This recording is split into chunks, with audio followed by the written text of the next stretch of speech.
What practical tips can you give our 63rd batch as they go to the mission field? Don't forget to toothbrush. Kasi mag-visitation sila. Oh, dapat fresh. Magputang gud sila tawas sa kilikili dun may. Kung di maka-afford sa mga judo tawas. Kay kaya raman ang bogba ba usahay. Pwede makaon kindi pero di makabutag pwede butag kindi sa mga kilikili. So tawas kita. Tawas.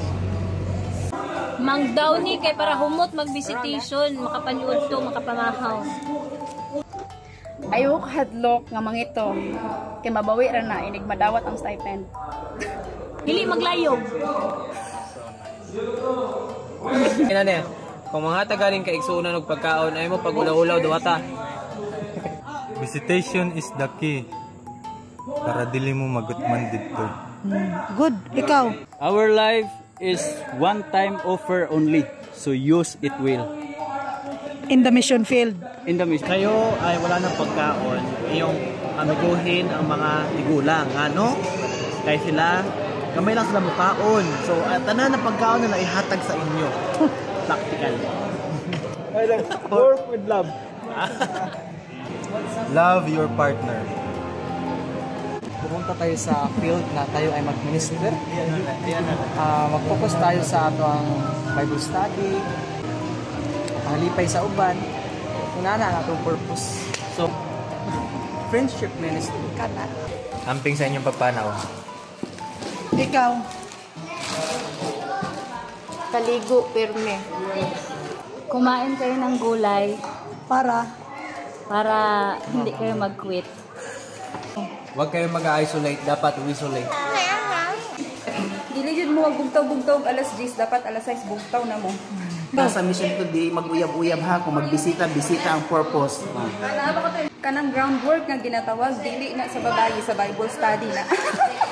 Pag Bible study lang. Walay labot, love life. I hope that you'll be blessed and you will be a blessing in your mission field. And you will laban all the kaulion days. God bless. Dapat manglimpyo og balay aron kung maadto brethren, limpyo ang balay. Pag late ang stipend, dapat sipagan mag-visit kay ang brethren siya pakaon sa imo. Of your partner, gyud.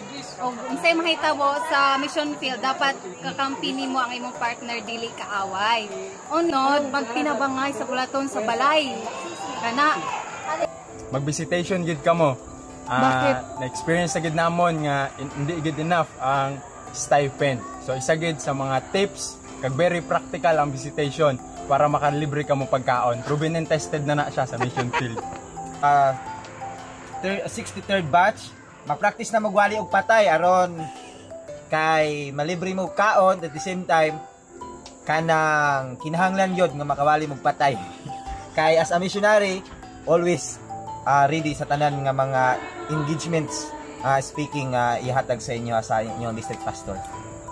Fight with your partner, but don't go home alone. Magtuon na mo og song lead og kanta kay for sure pakantahon gid mo.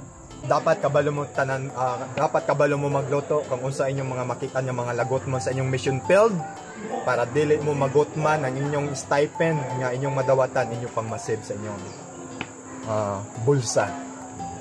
dapat guwapa ka if mag-visitation. Yan, tip.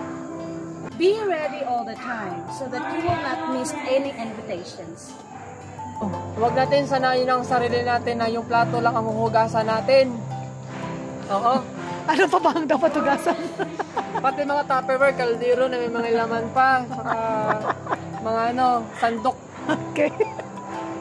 Kung pwede lang, kuskusan na yung maiitim na kaldero. Kinaunahan dyan, ayaw dyan yung kalimti ang pagkaon. Kaon na dyan, makuha na to, makuha. I think one of the common ways where you can attract people, you clean yourself, you be clean, dress up well, and moreover, you should know how to wash your clothes with hands. That will help you. Dear 63rd batch missionaries, when you reach your mission field, you will start to realize your nothingness. But remember, God makes you nothing for Him to be something. Because if you are something, God is nothing.